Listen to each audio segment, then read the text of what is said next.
acá está. Este, eh, Comunicarles también que esta presentación, que no está subida, la voy a subir. De todas maneras, no creo que les ayude mucho esta presentación, porque lo más sustancioso son fragmentos que he extraído del propio texto de Latour, y ahí los tienen en un contexto más amplio. Yo extraje estos textos, o estos fragmentos de texto, de manera tal que ustedes, o sea, poder justamente guiarles la lectura, ayudarles la comprensión del texto cuando lo vayan a leer. Entonces, ahora sí, ya estamos grabando, vamos a dar por iniciada la segunda parte de la sesión de hoy día, y vamos a comenzar entonces con estas diapositivas. Al partir del momento en que deja de existir una mente en la cuba, es decir, un cerebro que aparentemente no tiene ninguna pasión, ningún sentimiento, no tiene cuerpo, observando fijamente el mundo exterior, la búsqueda de la certeza absoluta se hace menos urgente. Y ya no existe, por tanto, gran dificultad en volver a tomar contacto con el relativismo. Con una relatividad y unas relaciones, que eso es la relatividad, es que todo está relacionado y es relativo a, y unas relaciones sobre las que siempre han prosperado las ciencias. Yo, por ejemplo, no puedo decir Peñarol es el cuadro más grande del mundo. No puedo decirlo a pesar de que soy de Peñarol, y bueno, y menos en estos momentos, claro está. No puedo decirlo porque si lo pongo en relación con otros equipos, ¿verdad? Me doy cuenta de que esa afirmación carece de valor. Pero si lo pongo en relación con otro grupo de equipos, quizás sí. Es decir, las afirmaciones sobre la realidad, cualesquiera sean, yo puse un ejemplo un tanto tonto, desde luego, ¿verdad? Cualesquiera sean, son relaciones, están vinculadas a otra cosa a partir de las cuales nos permite comprender, ¿verdad? Mejor, o sea, eso es el relativismo. Si yo digo, esta cultura o esta civilización consiguió desarrollos tecnológicos importantes, ¿importantes respecto a qué? ¿Se entiende lo que estoy diciendo? Esa es la relatividad. Y no hay que tenerle miedo a la palabra, y como bien decía el encabezamiento de esta presentación y que está en el texto de Latour, no hay nunca que olvidar que lo contrario a relatividad no es certeza, no es rigor, es absolutismo, es autoritarismo puro y duro. Y eso creo que no lo queremos, o por lo menos muchos de nosotros no lo queremos. Algunos sí, por cierto. Entonces,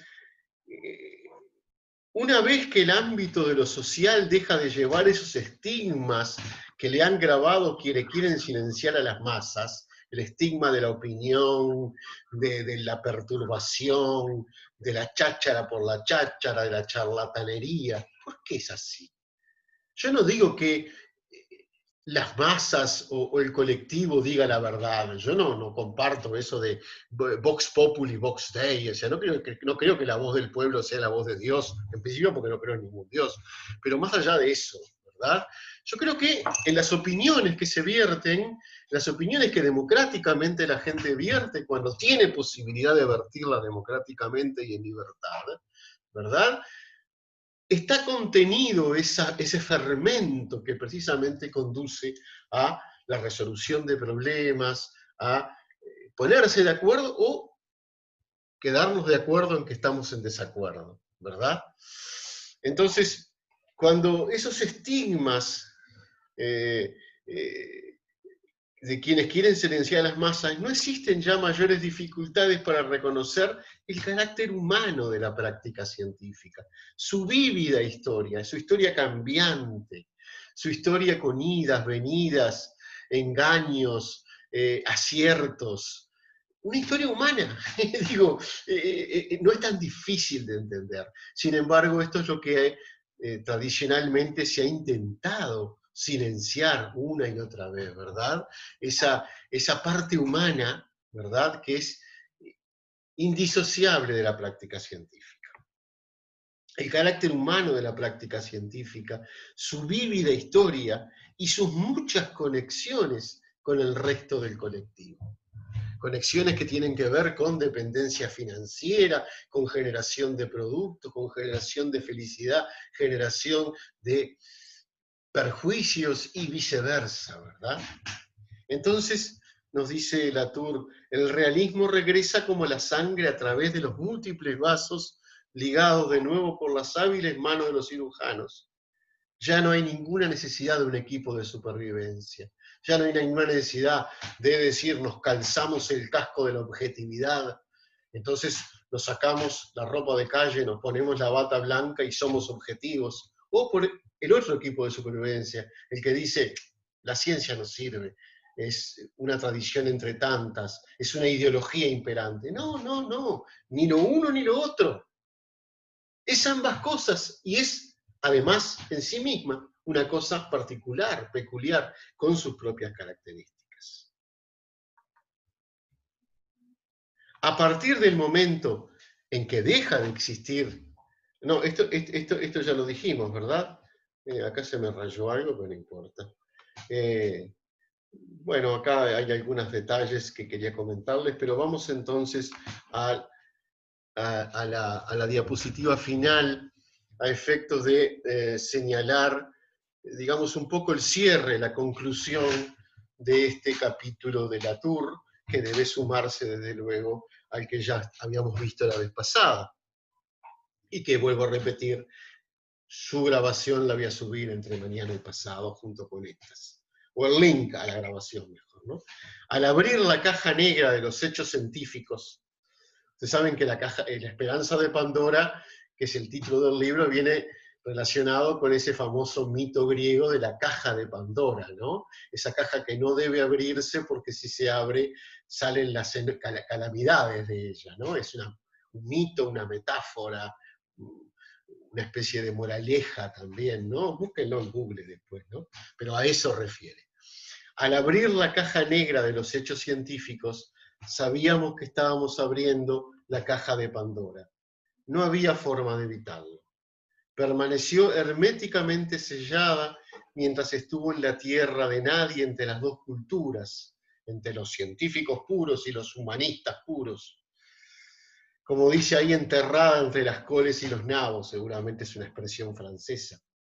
Afortunadamente ignorada por los humanistas que trataban de evitar todos los peligros de la objetivación y por los epistemólogos enfrascados en repeler los males provocados por la indisciplinada masa. Ahora que ya ha sido abierta y que las plagas y las calamidades, los errores y las desgracias se arremolinan a nuestro alrededor, ¿sí? Porque la ciencia no es neutral, la ciencia no es pura, las ciencias están vinculadas a objetivos políticos, económicos, sociales, de control, de gestión, de liberación, no hay nada neutral.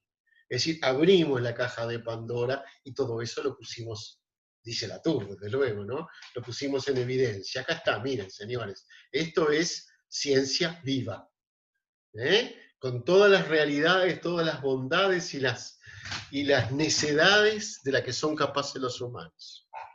Entonces dice, cuando ya ha sido abierta y las plagas y las calamidades, los errores y las desgracias se arremolinan a nuestro alrededor, solo puede hacerse una cosa, y es profundizar aún más, llegar hasta el fondo de la caja semivacía para conservar lo que según la venerable leyenda debe quedar allí, la esperanza.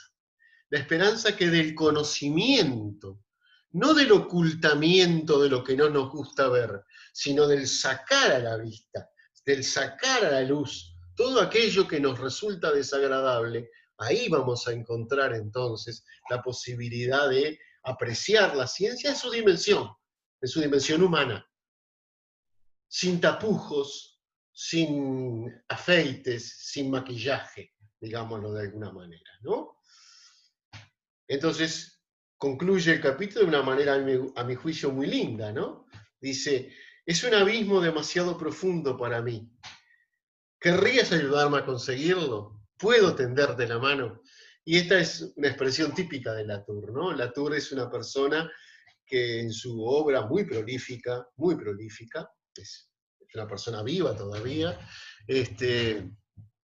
está buscando siempre ampliar los círculos de colaboración, de trabajo en conjunto, justamente para esto, ¿no? Para conocer, pero si nos proponemos realmente conocer algo, tenemos que conocerlo a fondo. A ver, no se distingue mucho de lo que diría un psicoanalista fuertemente freudiano, ¿verdad? Señor, si usted quiere solucionar sus problemas, señor, señora, ¿no? Si usted quiere, no solucionar, porque no es un tema de solucionar, si usted quiere encarar definitivamente sus problemas, de los que tenga, tiene que conocerse a sí mismo. ¿Eh? Tiene que conocerse a sí mismo en lo bueno y en lo malo, en lo que le agrada y en lo que le repele, en lo que le produce orgullo y en lo que le produce asco incluso, ¿verdad? Esto es exactamente lo mismo, ¿verdad? No conseguimos nada si ocultamos de las ciencias aquellas partes que no nos gustan, como por ejemplo que colaboró en la producción de la bomba atómica.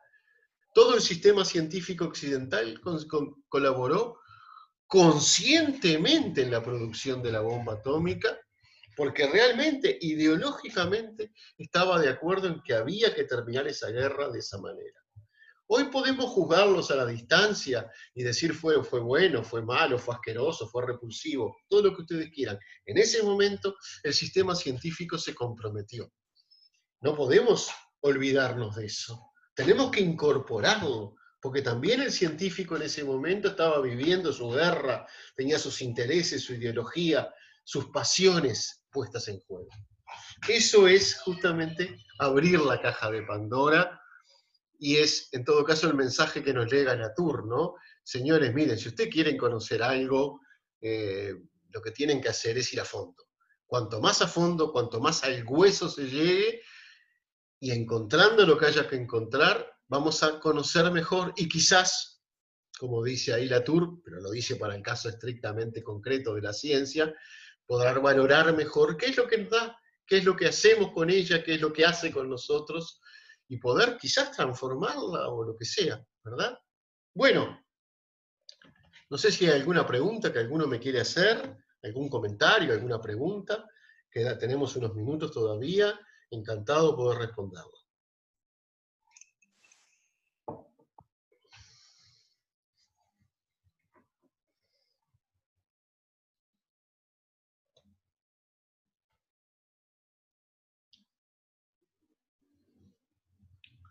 Bien, sí, Perdón, adelante, adelante, a Paz, mí me quedó una habla. pregunta, sí, con respecto a esta cita que usaste.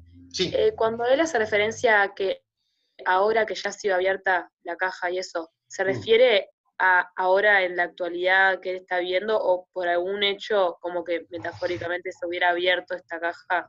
Bueno, sí, te entiendo tu pregunta y está buena. Digo, no por lo que él en particular hace, sino por lo que mucha gente como él está haciendo, en lo que respecta a la ciencia, ¿no? Esos estudiosos de la ciencia no han tenido, según él, ningún, digamos, no se han resistido a ir calar a fondo en los huesos. Es decir, y realmente uno lo que percibe, sobre todo a partir de la década del 60, 70 en adelante, del siglo pasado, ¿no? Es decir, de hace 40, 50 años, es que se estudia la ciencia con menos contemplaciones, con menos respeto por la autoridad de la que ella emana. Que no quiere decir despreciarla, que no quiere decir que no sirve para nada. Quiere decir otra cosa, ¿verdad? Quiere decir, no, yo quiero conocerlo en lo bueno y lo malo. No sé si me entendés, si te expliqué más o menos, Paz. Sí, sí, muchas gracias. Por nada. Profe, ¿usted me escucha? Sí, te escucho, Gustavo, habla. Sí. Dime. Resumiendo, ¿puede decirse que lo que él quería era humanizar la ciencia, Sí, al científico? sí, exactamente. Perfecto. Exactamente. La pretensión de... eh, La pretensión me puse en esta pantalla porque de todas maneras ya no usamos más, es eso, no humanizar al científico, el científico es un ser humano, esté o no esté Bruno Latour, ¿no? Sino, Humanizarlo socialmente, decía, ¿no? es decir, Sí. comprender su humanidad, cómo cuando está trabajando está poniendo en juego su humanidad. Y lo ha hecho siempre, no es que ahora lo haga, entonces lo descubrimos ahora. El tema es que eso se ocultaba, precisamente esa pasión de ser científico, como tiene la pasión de ser otras cosas, otras profesiones, era como visto como algo negativo para la ciencia, porque justamente introducía, ¿verdad?, ese elemento subjetivo, los intereses, la pasión, que obviamente perturba el reino de la objetividad. Entonces, no es que humanice a la ciencia, siempre fue humana la ciencia. De alguna manera lo que hace es quitar el velo que se le había puesto, o intenta hacer, ¿no? Quitar el velo que se le había puesto encima. No sé si te respondí, Gustavo. Sí, perfecto, gracias, profe. Por favor. Profe, Adelante, ¿quién habla? Ariadna. Ariata, sí, te escucho. Entonces, por ejemplo, sería que se abre la caja de Pandora cuando el científico apuesta a conocer lo bueno y lo malo de esos resultados de esas investigaciones. ¿Sería así? Cuando el científico y cuando el estudioso de la ciencia, que no tiene por qué ser necesariamente un científico, ¿no? Pero por supuesto también cuando el científico. Ahí está, ahí se abre la caja de Pandora. Cuando uno abre la caja de Pandora quiere decir que, bueno, ahí vas a empezar a sacar trapitos sucios para afuera. Pero precisamente el sacar trapitos sucios para afuera quiere decir que estamos conociendo ese lado humano, ¿verdad? ¿Y qué podemos rescatar de ese lado humano? ¿Qué podemos transformar? ¿Qué necesitamos transformar de ese lado humano? ¿Verdad? Es decir, porque yo creo que la producción de conocimiento científico está, como cualquier otra actividad humana, en proceso continuo, dinámico, ¿verdad? Y que muchas cosas, desde luego, deben ser transformadas, o quizás algunos entiendan que deben ser transformadas. No tanto en lo metodológico, sino, por ejemplo, en una pregunta: ¿ciencia para qué? ¿Para quiénes hacemos ciencia? ¿Para beneficiar a quiénes? A la gente. Eso capaz que significa un cambio de rumbo, ¿verdad? En la financiación, en la generación de institutos, etc. Pero bueno, hay que abrir la caja de Pandora antes, ¿no? Por seguir con la metáfora de la Tour, claro. Profe, ¿me Sí. escucha? Te escucho. A mí me quedó una duda con lo de la participación democrática, si es ¿Quién como habla? que... ¿Agustina? Perdón, ¿Agustina? Sí, Agustina Sí. Olivera. Si se tiene en cuenta la opinión de la gente de un modo como más abstracto, o si se tiene en cuenta como sugerencias más específicas de, no sé si de metodología, de cómo tratar ciertos temas. Puede ser cualquiera de las cosas. Puede ser Bien. desde el tratamiento estrictamente metodológico, ¿verdad? Hasta Bien. cuál es el destino de un producto científico, ¿verdad? Cualquiera Bien. de esas. Muchas gracias. O sea, es muy amplio el campo de análisis posible, ¿no? Lo cual lo hace muy complejo, pero bueno, a algunos nos gusta. Bien. Y ahora me surgió otra duda. ¿Hay algún criterio, digamos, en qué opiniones se toman en cuenta o si todo lo que la gente emite, dice o transmite a la comunidad científica es tenido en cuenta, o cómo sería? A ver, es como todo, hay científicos y científicos, ¿no? Yo tengo interacción con científicos del medio local, obviamente, sobre todo, ¿verdad? Que son extremadamente receptivos frente a las demandas, las sugerencias, y otros que están más encerrados, esta es una metáfora, en su laboratorio, ¿verdad? Y dice, acá mando yo y que no se me metan justamente los de afuera, ¿verdad? Yo creo que de todas maneras los científicos actualmente, sobre todo las nuevas generaciones de científicos, han cambiado mucho y tienen una conciencia social mucho más fuerte. Por supuesto, hablar en general siempre es muy peligroso, porque no hay un juicio general que sea válido, ¿no? Pero creo que hay una constante, o se ve muy a menudo, a mi juicio, por Bien. suerte, ¿no? Por supuesto. Muchas gracias. Por nada. Hola, buenas noches. Habla Álvaro, profesor. Álvaro, ¿qué ¿Cómo le va? tal? Bien, ¿en qué hay algún ejemplo de cómo es que se llega a ese contacto, digamos, efectivo entre lo que es la parte de la sociedad, digamos, y el científico? ¿Hay algún ámbito que se dé? ¿Cómo se da esa, digamos, esa consulta, entre comillas, hacia lo que de repente la sociedad puede volcar a la parte científica? No sé si me explico. Sí, te explicas perfectamente. Creo que son puentes que están en construcción. Es decir, hay un ida y vuelta, una comunicación, tanto de los científicos a la sociedad como de la sociedad a los científicos, que no es fluida para nada, menos en nuestro país. No hay o no suele haber ámbitos de intercambio. Hubo intentos. Por ejemplo, hace unos años hubo en el país, organizado por unos compañeros de la Facultad de Ciencias, lo que se llamaron los juicios ciudadanos, que en realidad es algo que se venía haciendo en otros países también, ¿verdad? Que viene a ser algo así como, dado un tema de interés público, creo que acá se trataron dos temas, la minería a cielo abierto, y si no recuerdo mal, fue el caso de las pasteras, creo, no me recuerdo bien qué dos temáticas, pero dos temáticas que nos conciernen a todos, ¿verdad? Es decir, la conveniencia de estas actividades industriales, que además son intensivas en conocimiento, y esos juicios ciudadanos, digamos, pretendían la participación pública, es decir, había como una especie de staff, ¿verdad?, que era sometido a preguntas por parte del público en general, y había un intercambio. Tuvieron muy escasa repercusión. A nivel mediático creo que no solo escasa, casi nula, ¿verdad? Pero sí, lamentablemente son muy pocos las instancias o los ámbitos de contacto entre ciencia y sociedad. Pero claro, no nos olvidemos, los científicos viven con nosotros. Juegan al fútbol 5 quizás un día de noche, van y compran pizza en la esquina, piden a un delivery una cosa. Es decir, a ver, interactúan permanentemente con nosotros, ¿verdad? Claro, posiblemente en esos ámbitos se hable menos de ciencia que de otras cosas, pero digo, viven entre nosotros. Pero sí, los ámbitos específicos de interacción son muy, muy escasos. Así es. Lo siento, pero es así. Bien, gracias. No, por nada. No sé si hay alguna consulta que quieran formularme, alguna otra. Acá veo en el chat algunas cosas, pero acá me llamó la atención.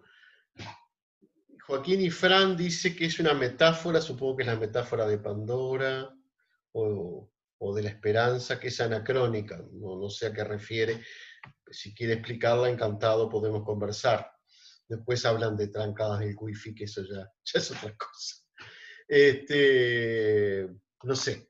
Estoy abierto entonces a cualquier consulta, tenemos algunos minutos más todavía, así que podemos hacer.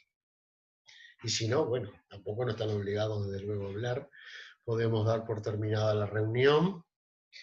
Y ya les digo, con la clase que viene, jueves, 20 horas, pasar por Zoom. Y haremos dos bloques como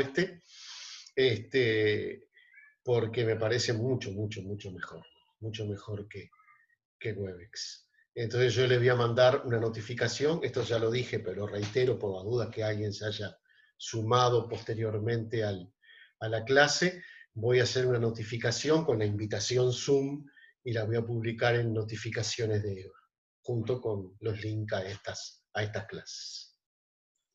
Bien. Profe. Sí, Ariadna, sí, dime. Disculpe, nosotros con audiovisual también nos tuvimos que cambiar a Zoom. Sí, lo sé. Y los profesores nos comentaron que ellos les habían prestado como una especie de contraseña plataforma que no se cortaba la reunión. Capaz que se la pueden prestar a usted también. No se las prestaron, la compraron. Federico Beltramelli y sus huestes, a él te referís, ¿no? ¿Verdad? Compraron. No, nosotros tenemos a Fernando González.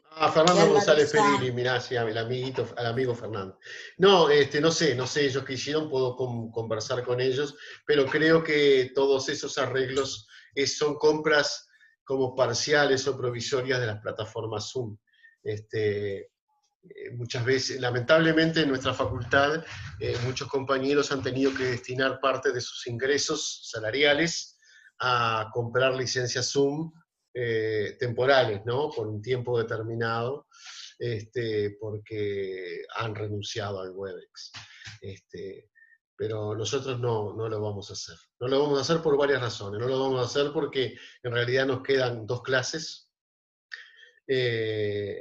Luego ya nosotros en el segundo semestre no tenemos clases tan masivas, y las que vamos a organizar, que son sobre todo cursos opcionales, perfectamente los podemos desarrollar por Zoom, así de esta manera como estamos haciendo ahora, porque son cursos de menor cantidad de gente.